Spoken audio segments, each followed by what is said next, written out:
Tefekkür müstakillığı. Tefekkür müstakillığı hayat müstakillığının asası.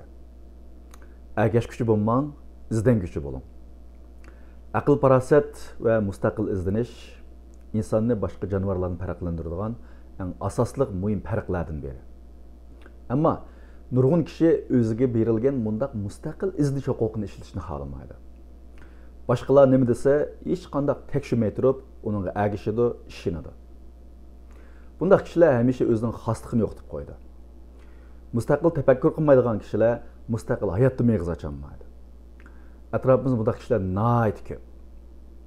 Bir xabar yoki uchur tarqalsa, uni kim dedi, kim tarqatdi, manbasi nima, bu gapni qilg'uchining asosi nima maqsadi bor deganlari rasmiy yolg'onmi? Buningga hech qanday ko'ngil bo'lmaydi. Öz hayotimizning chulvuri o'zimizning qo'lida bo'lsin desak, oldi bilan mustaqil izlanishni bilishimiz kerak. Mustaqil tafakkur qilishning bir asosi bor. U bo'lsa-mu bilim va bilim izlash. Ya'ni izlanish mustaqil tafakkur qilishning asosi. Chunki bunda asos bo'lmasa, har qanday tafakkur xam xiyol bo'lib qoladi. Bundaq bilim ve izleniş üçüncü olsa köp kitap okuş to'g'ri keldi. İzlengüçünün hammasi ma'lum bir narsaga asosga tayindigan kishilarning hammasi cho'qimki kitap o'qiydigan, izlangan kishilar.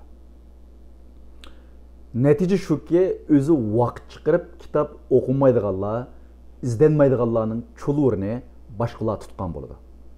İzlanadiganlar, bir narsani bayqaydiganlar boshqalarni yetaklaydigan bo'ladi. Bu nuqtani olgan chaqda ergeç gücü bulman, izden gücü bulun. Ben hamisha bu gapni o'zimga deyman, boshqalarga deyman. Chunki boshqalarga ergashsak, u cho'qim xatolashi mumkin. Bir nuqtada bo'lmasa, bir nuqtada. O'zimizga ergashsak, oldi bilan o'zimizni tavlaymiz, mustaqilligimizni saqlaymiz.